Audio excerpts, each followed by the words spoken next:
Les pido que cuando tengan dudas, preguntas, intervenciones de cualquier tipo, aprovechen para hacerlo sin ningún problema, para que después no tengamos de pronto que devolvernos mucho, aunque también si nos devolvemos no hay ningún problema.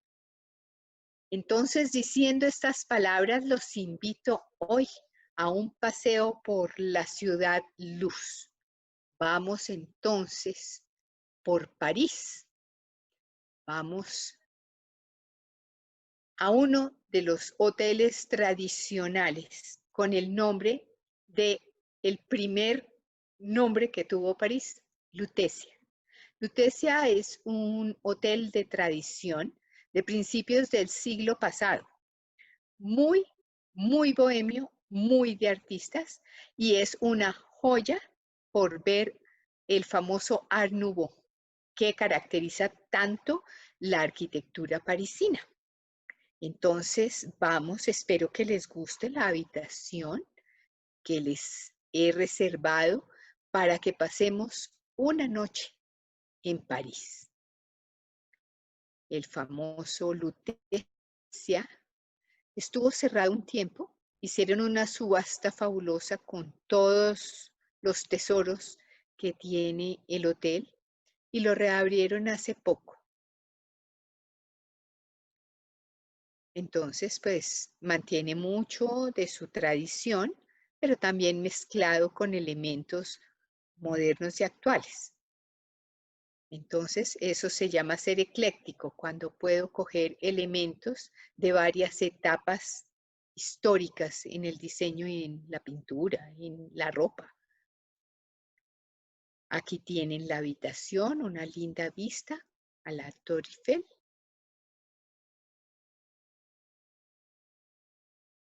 Y vamos a un brunch. Espero que disfruten y que coman muy bien porque la caminata que nos espera así lo amerita. Panes, pastelería francesa. Ustedes saben que tiene fama internacional. Entonces, el famoso croissant, y ni hablar del pan francés. Quesos maduros de cada región francesa, perdón, porque los quesos varían mucho de acuerdo a la región donde las vacas pastan. Verduras, sabemos que los franceses son muy frugales, también siendo muy carnívoros, pero son muy frugales. Frutas y verduras acompañan todas sus comidas. Acá entonces tenemos el primer mapa, aprovechando que estamos muy cerca de una capilla que vale la pena descubrir y que no es tan nombrada en las visitas parisinas. Entonces vamos a ir hasta la capilla de Nuestra Señora de la Medalla Milagrosa. Vamos por la Rue du Bac. Y si vemos, no tiene la fachada nada espectacular. Anteriormente fue un hotel.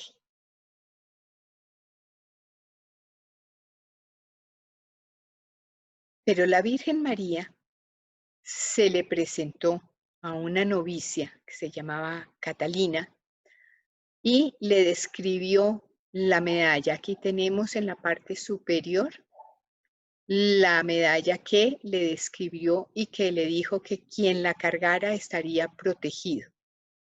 Entonces, siempre la protección de Dios está ahí.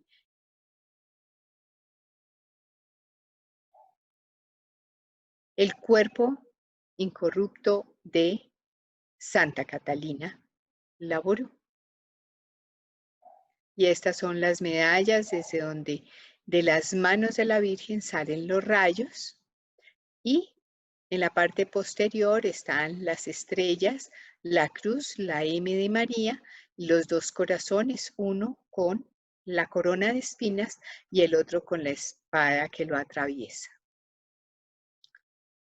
La incorruptibilidad de los cadáveres se le atribuye a la santificación. Y acá el ambiente es realmente fabuloso. Es como pisar el cielo. Por eso escogí precisamente esta capilla, por la cercanía al hotel y por ese sentimiento que nos eleva el alma y nos lleva de verdad al cielo. No tiene nada espectacular, no, pero es magnífica. Y aquí vamos entonces a hablar del artista al que le vamos a dedicar hoy el viaje. Jerónimos Bosch. Él nació, no se sabe mucho, o sea, estas fechas que aparecen aquí son muy tentativas, es más un enigma que cualquier cosa, porque hubo un incendio, entonces pues no se sabe mayor cosa, se sabe cuándo se casó, pero no más. Exactamente en el Ducado de Brabante, en los Países Bajos. Eso está al sur de Holanda y casi en la frontera con Bélgica. Aquí nació este personaje que había tenido en sus ascendentes solamente a pintores. Entonces lo traía ya por tradición, por sangre, por todo, traía la pintura. Esta no es de él, pero sí es una tabla pintada de del sitio del Ducado de Brabante, en el sitio exacto donde estaba la casa de él. Para la época, los más prestantes eran quienes vivían alrededor de la plaza. Esto sacan como conclusión que la mujer con la que se casó era una mujer bastante adinerada y que desde ahí pues tuvo fortuna y pudo dedicarse tranquilamente a la pintura. Primero se dedicó a la pintura religiosa, no solamente en murales, sino en tablas. Siempre pintó en roble. Era la tradición de los flamencos. Entonces, ya saben, creemos que nació en 1450, lo que quiere decir que también era un hombre de 40 años, más o menos como lo era Leonardo, para el momento del descubrimiento de América. Aquí está la adoración, la visita y la adoración de los Reyes Magos. Algo muy tradicional para la época. Vale la pena recalcar que la presencia y el momento mismo de la visitación de los Reyes Magos, debe uno fijarse si está San José o no está San José, porque entonces eso tiene un significado, que hay que quitarlo para que se entienda que no es el papá del niño. Entonces, en esta tradición religiosa, un hombre, dicen, inmensamente católico, perteneciente a una cofradía. Entonces tenemos pues la pasión de Cristo también. Ninguna de las obras del Bosco está datada, ¿no? Ni firmada. Entonces ha sido una gran investigación de los historiadores del arte para podernos dar toda esta historia. Hay muchos cuadros que todavía están en duda si son o no son de su autoría. Estas son las bodas de Caná. Ya empezamos a ver en la mesa la cantidad de detalles y cómo usaba. Primero tenía un pulso muy firme y un pincel que llamamos 000. Eso traduce más o menos como de una punta casi de un solo pelo, porque era dedicado a los pequeños detalles. Ya entonces esa es una de las pistas que vamos a tener en la pintura de El Bosco. Acá tenemos también el costumbrismo. Entonces, por un lado lo religioso, por el otro lado el costumbrismo. Aquí está el prestidigitador o el mago. Acuérdense que estamos saliendo de la Edad Media, donde las brujas, los magos, la alquimia todo este mundo como oscuro, como misterioso reinaba. Y vemos un detalle curioso ya aquí, que es el búho, la lechuza, que empieza a ser como la firma del bosco. Acá tenemos todos esos detalles. A la izquierda he sacado dos partes de esta tabla y ver cómo trata los detalles.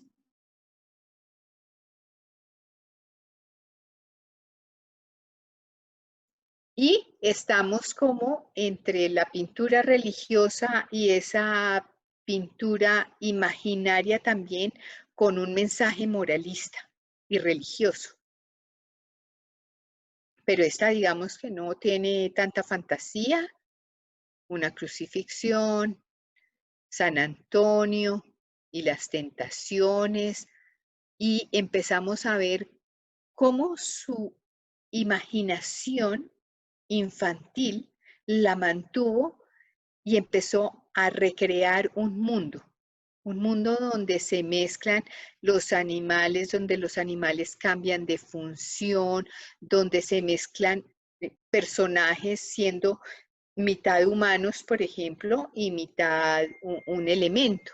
Lo mismo con o sea, los animales, los humanos, las plantas, empieza a recrear todo un mundo que no podemos decir qué es,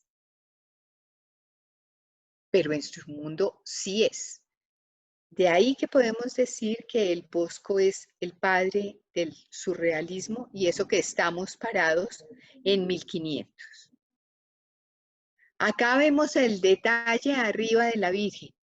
Las tablas no son muy grandes y podemos ver entonces el detalle mínimo arriba a la izquierda, en la parte superior izquierda.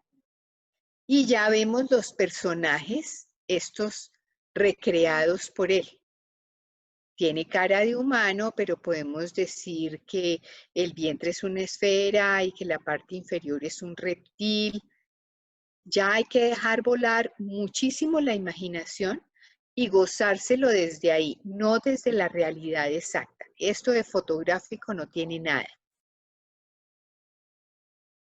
Entonces, volvemos un poco como entre la realidad de lo textual, digamos, de la Biblia y la fantasía.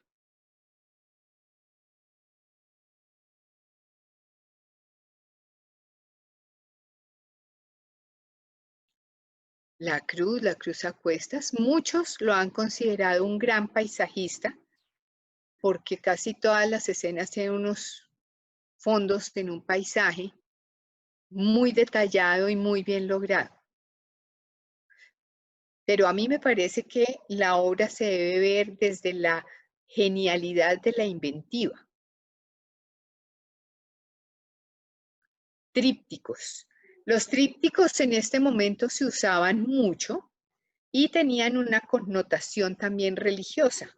Hablaban de tres: Padre, Hijo y Espíritu Santo. Los trípticos, como vemos, tenían unas bisagras, se cerraban y estaban cerrados durante la Semana Santa. Generalmente estaban pintados en grisallas, en blanco y negro, la parte cerrada, cuando se cerraba la tabla. Y al abrirla, el domingo de resurrección, pues salía la vida. Este es el significado de los trípticos. Acá entonces también vale la pena ver si está San José o no está San José. Y ya vemos personajes, ¿sí? Posados y salidos solamente de la imaginación del Bosco. Entonces, de a caballo, como dicen los españoles, entre la inventiva y entre la narrativa. La crucifixión de una santa. Y miren aquí ya lo que son todas las tiendas de campaña. Todo como entre el mundo oriental y como más adelante de la época nuestra, ¿no? Entonces a veces dice, bueno, ¿y esto qué será abajo? ¿Será un sueco? Y en el sueco entonces una vela era un elemento para navegar. Admirable, realmente la creatividad de el Bosco.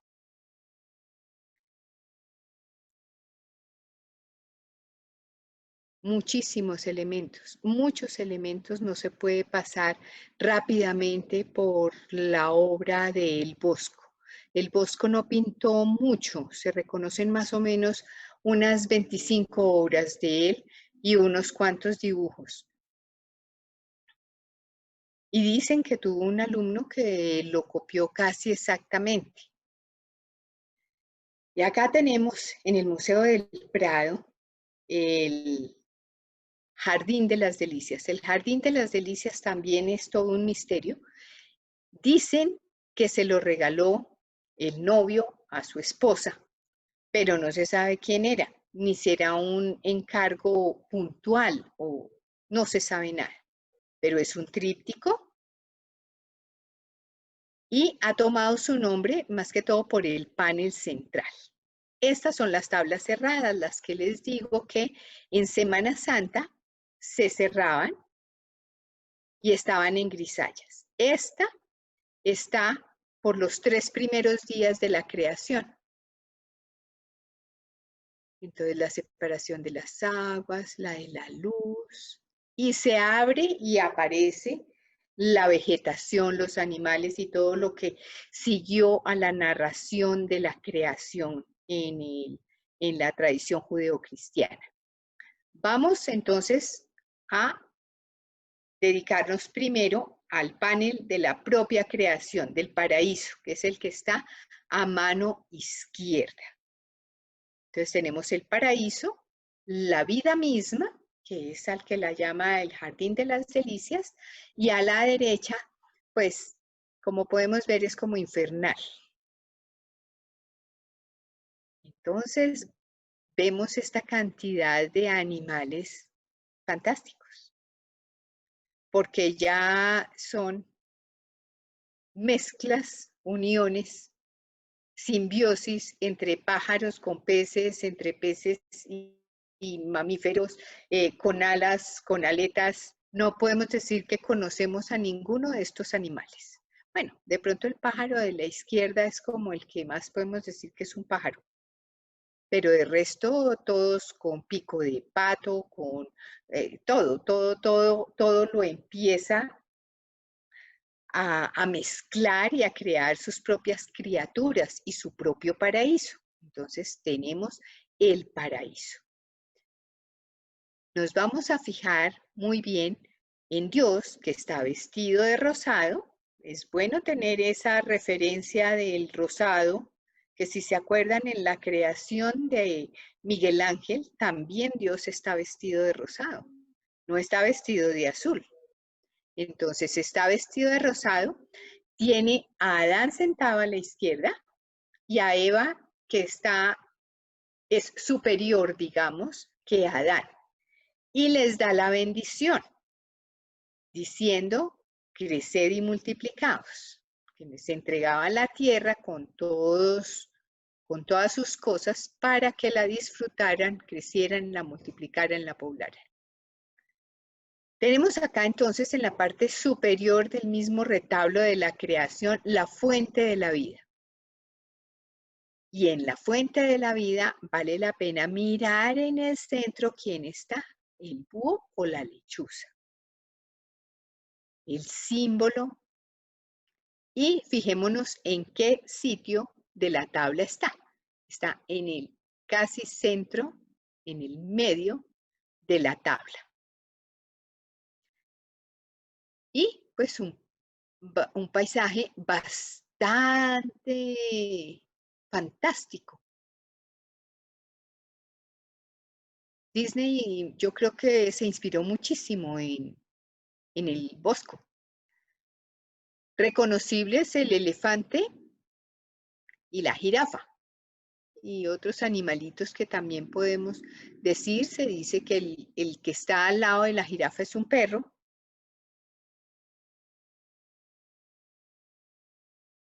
Perdón, esto se pasó.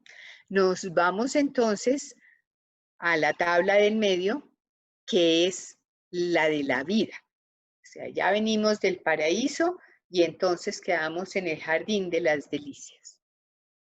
Vamos también a verlo de la parte inferior a la parte superior, porque vemos que mantiene la línea de horizonte en las tablas, tanto en la del paraíso como en la terrenal, mantiene la línea de horizonte.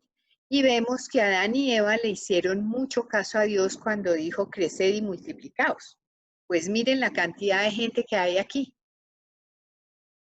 Nunca me he detenido a contarlos y si alguno encuentra el dato, me encantaría saber cuántos son los personajes que hay en la tabla central del Jardín de las Delicias.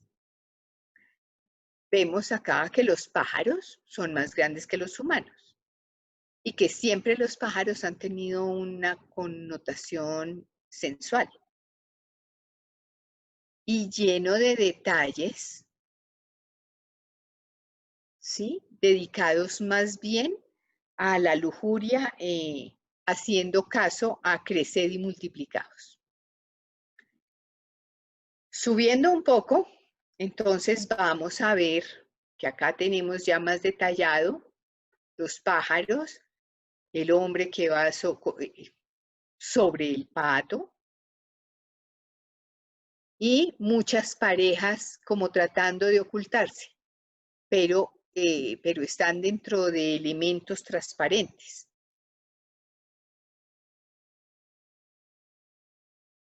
Toda clase de sueños sexuales muestra el Bosco aquí en la tabla del medio. Entre ellos, una muestra abierta a la homosexualidad. Acá tenemos a dos señores y él le está poniendo flores en ¿cómo lo diríamos? En el tocayo de doña Anita. Y todas las frutas rojas, bueno, la mora ya está muy morada, pero todos los frutos rojos que han sido también siempre emblema de la sexualidad y de la sensualidad.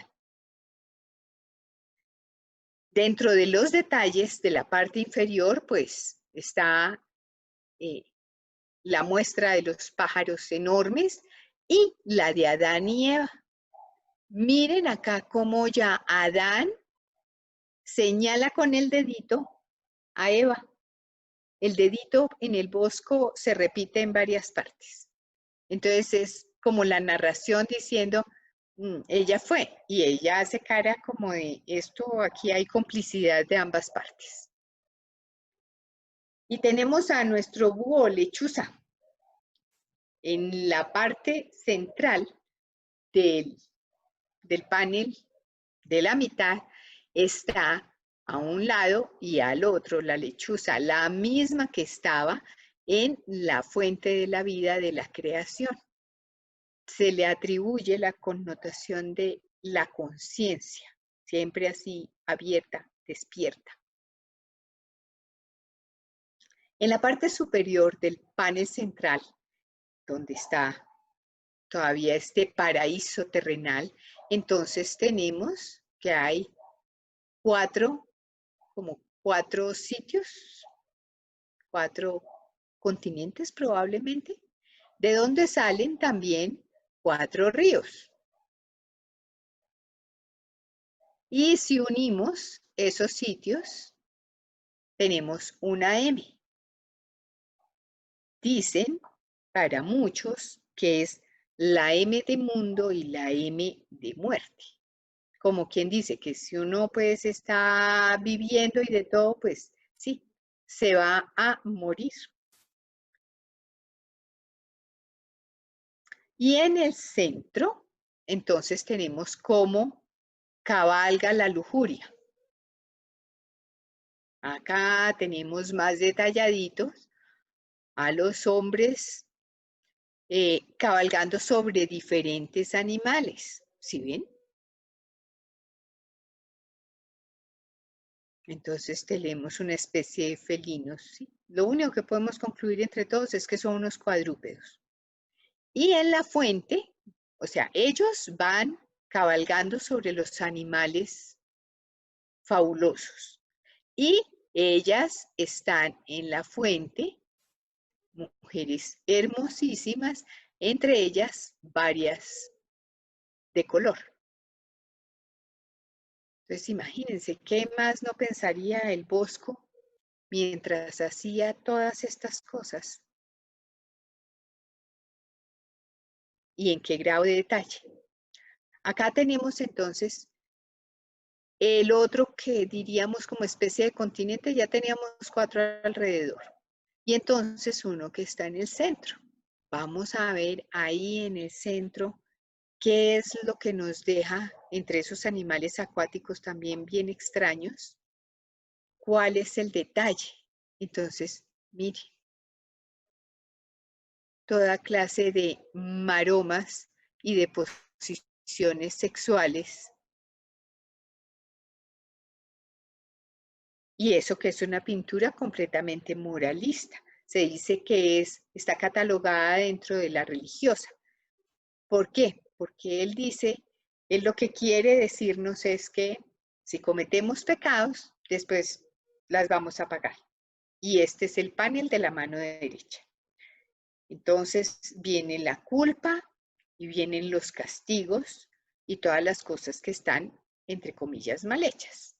Entonces, ¿cómo lo representa? Nos pone a un hombre árbol en la mitad y en su interior lo que tiene es una taberna. Ahí están bebiendo estos hombres. Entonces, siempre es como el mensaje de que un vicio nos lleva al otro vicio y que los 7 pecados capitales de una u otra forma están entrelazados y que los pecados se van llamando unos a otros. Acá está el detalle de qué le pasa a uno en esa época, y decía el Bosco, qué le pasa a uno, de dónde sale la música sacra. Este también con el dedito nos señala muy bien de dónde salen las notas musicales de la música non santa.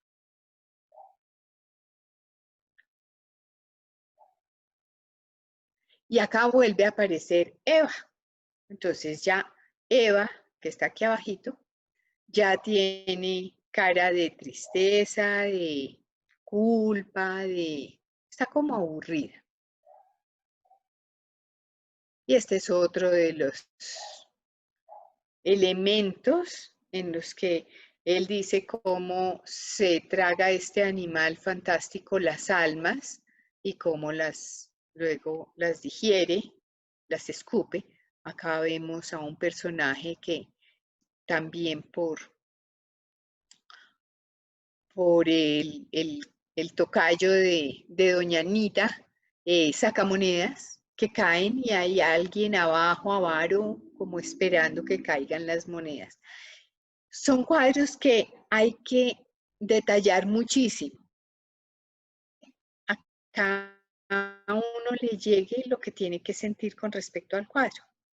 No hay aquí nada escrito. Primero, si poco se sabe del autor y no nos ha quedado sino su obra. El autor no dijo nunca qué era lo que estaba haciendo, solamente que era un gran católico y lo que vemos. Entonces es de libre interpretación. Miren aquí todo lo que le sale a este pobre hombre por detrás. Otro lleva algo así como una olla en la cabeza, es como un pájaro y tiene los pies metidos entre unos jarrones. Y en el puro final, si leemos el cuadro de izquierda a derecha, en el último panel, en la parte inferior, entonces vemos a una marranita vestida de franciscana que le está diciendo algo a este hombre que muchos asumen que es como diciéndole que tiene que dejar la escritura de algo. Eso también, pues, libre interpretación, más el animal o cosa o no sé cómo llamarlo, personaje tal vez solamente. Y así tenemos otra vez entonces frente a nosotros el famoso Jardín de las Delicias, donde vale la pena recalcar entonces la lechuza o el búho como símbolo de conciencia. 1, 2, y el otro ahora se me perdió, pero está por aquí, acá. ¿Y qué pasa? Porque como nada está escrito, ¿qué pasa si yo leo el cuadro al contrario? Empiezo como de lo absurdo, voy pasando por la humanidad, porque los 7 pecados capitales pues son las delicias de la humanidad, ¿no? Y luego, haciendo, llego a la conciencia, algo así como la iluminación, y puedo subir por la fuente de la vida y encontrar este paisaje fabuloso al final, ascendiendo. Esa es otra de las interpretaciones que tenemos del famoso Jardín de las Delicias del Bosco, que en un comienzo estuvo en el Escorial y hoy en día es una de las joyas del Museo del Prado en Madrid. Seguimos entonces viendo cosas muy extrañas, un embudo que envuelve a un personaje, el juicio final, todos los detalles también a la izquierda de la creación, la tentación, toda esa narrativa católica mezclada con toda la imaginería y toda la brujería que se manejaba en la época.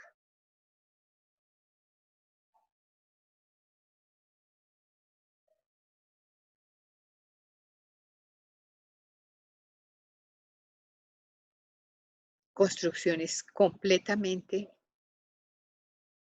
recreadas por él, muy al estilo de Dalí, ¿no? O sea, Dalí al estilo del Bosco, más bien. Muchos creen que tomaba alguna sustancia alucinógena para poder ver todas estas cosas, pero otros tanto lo contradicen diciendo que si era tan inmensamente católico, pues no lo haría, que esos estados alterados de conciencia eh, no eran posibles en una persona tan religiosa y tan moralista. Acá pues los animales ya parecen más reales. Esta es la interpretación del paso del alma en el momento de la muerte.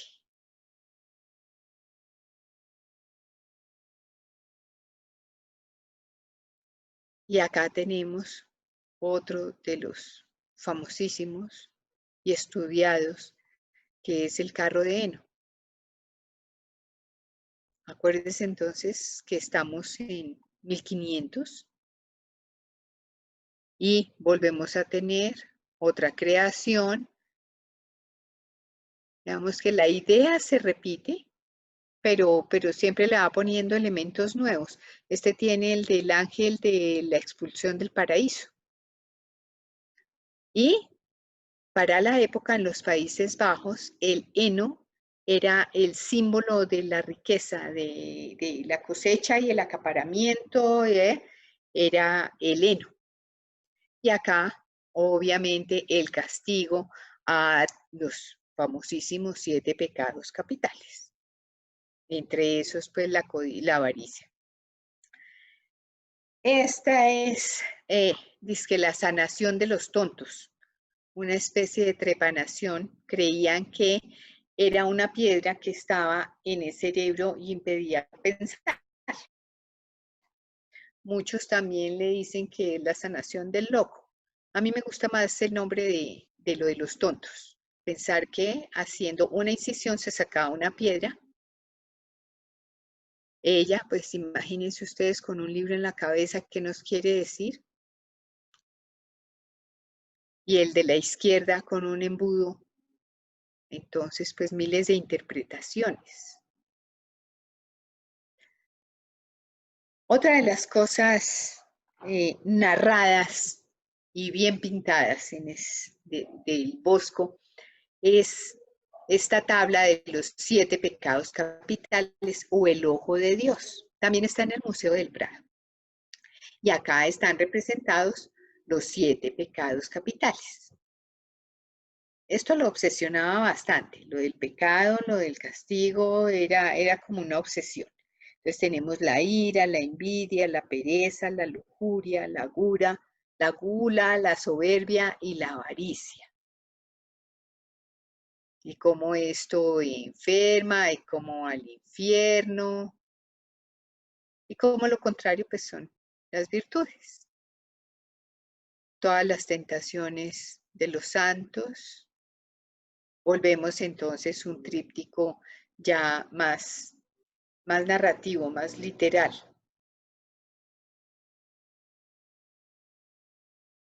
La adoración de los reyes, miren, allá está San José allá. Que no se diga que él era el papá del niño. Y así entonces, en medio de todas estas criaturas fabulosas, vamos a salir de la capilla y vamos a ir caminando hasta el Museo del Louvre. En el camino vamos a pasar a un buen almuerzo. Los franceses famosos por su gastronomía y su buen gusto. Las carnes solamente selladas, no tan bien cocidas. Y típicos restauranticos franceses. Un buen café, porque con toda esta información, todo lo que hemos visto del Jardín de las Delicias y un buen almuerzo, pues tenemos derecho a un buen café mientras miramos pasar a los turistas que van camino a uno de los museos más famosos del mundo.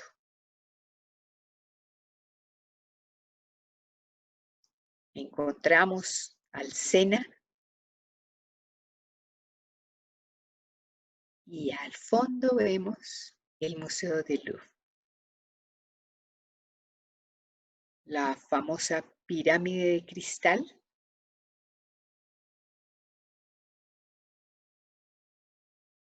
y el ingreso.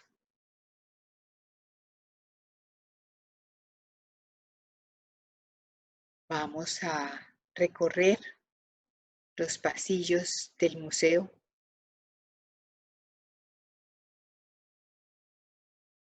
para encontrar la obra del Bosco que está en el Museo del Louvre. A la derecha tenemos, por ejemplo, la coronación de Napoleón. Se conoce así, pero no lo es. Otro día la miraremos con detalle. Seguimos caminando, viendo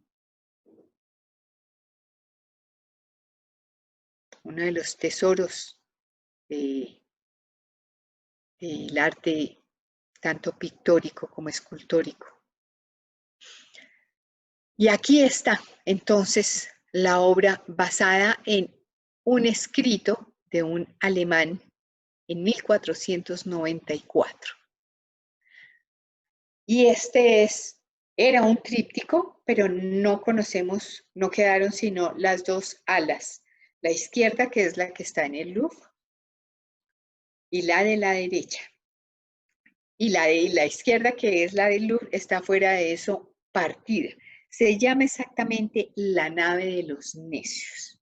Y completo el título dice La nave de los necios, un viaje al país de los tontos.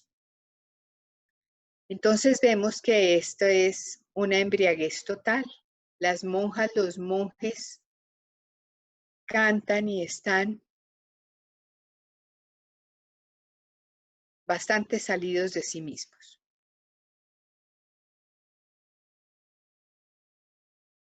La bebida, otra condena que puede estar metida dentro de la gula, tal vez. Entonces, en lo que termina una buena ingesta de alcohol.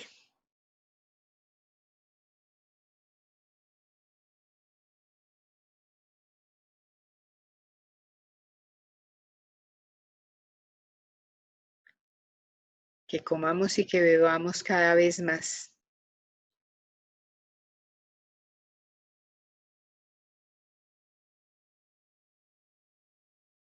Y toda la fantasía, que ya con unos buenos tragos, pues no es extraño que empiece uno a ver personajes como los del Bosco. Acá tenemos lo que debió ser todo el tríptico, desconociendo por completo el panel del centro. Y así debía ser completo. Entonces es la glotonería,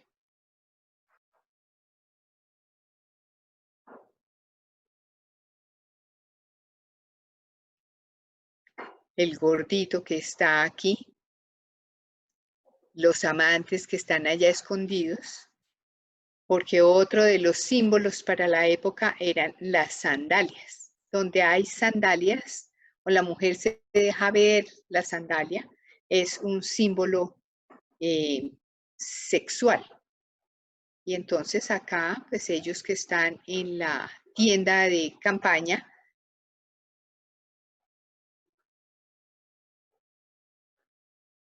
y acá, no sé, lleva como algo de comer, más en el tonel, más alcohol. Acá está el detalle de los amantes. Acá está el plato.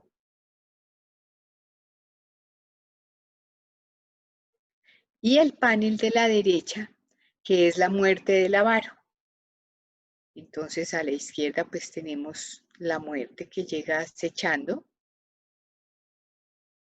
Algo así como un monstruo que está entregando, parece una bolsa de monedas. Tal vez un ángel que pide intercesión. El ratón que lleva una carta. Entonces podemos decir que fue que tal vez se lo ganó en medio del juego, que también es otro pecado. Otro vicio, ¿no? O no sé si la iglesia lo considera pecado, pero también está considerado dentro de las adicciones. Las monedas, la avaricia.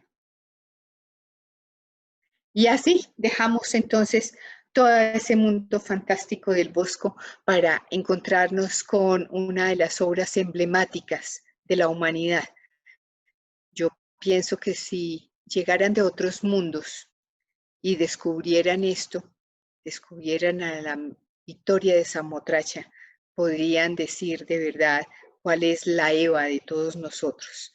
Una mujer fuerte, una mujer con alas, una mujer que iba en la proa de un barco dirigiendo a los navegantes. Entonces la sola imagen hablaría de verdad de cuál es la Eva de la humanidad.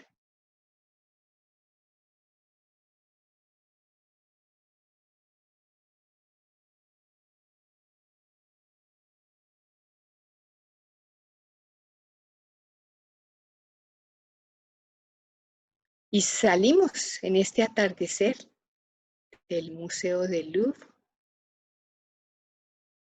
en nuestro camino de regreso al hotel, después de haber tenido una buenísima información visual. Ya vemos las luces encendidas, entramos al restaurante, vemos el detalle del techo del cielo raso. Así fue restaurado. Toda una joya arquitectónica, de la que ya habíamos alguna vez hablado, la famosísima sopa de cebolla no nos podía faltar en este día en París. Mantequilla y pan, un buen vino. Y vamos a nuestra suite. Les recomiendo esta película del Bosco. Hay muchos libros y hay muchísimas interpretaciones de su obra y del misterio de su vida. No hay ningún rastro. Y así, los dejo descansando en la habitación. Espero que hayan tenido un gran día en medio de la creatividad y de la imaginación.